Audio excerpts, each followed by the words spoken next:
Honda has just introduced something that activates with this button you see, and it's going to be very controversial. It's a new technology debuting in the 2026 Prelude that promises to bring back the thrill of shifting gears to hybrids, even though there aren't any real gears at all. The idea comes from a curious problem.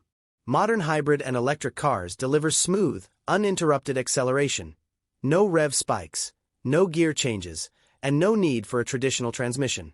For most people, that's ideal.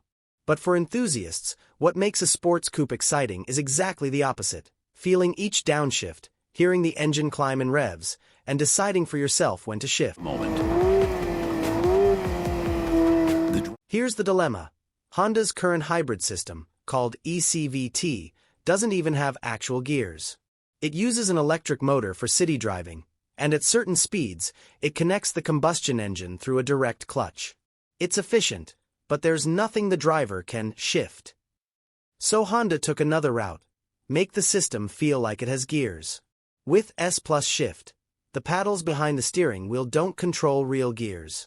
Instead, they modulate the electric motor and sync it with the real engine sound to simulate upshifts, downshifts, and even engine braking.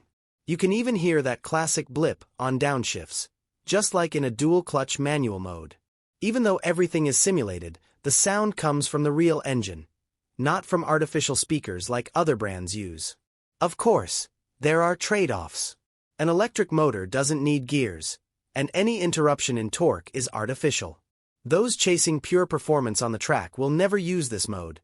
They'll always prefer continuous power delivery.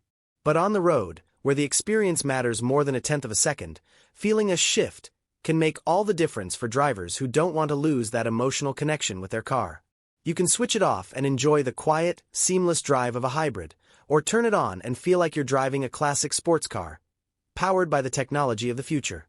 So, what do you think of this system?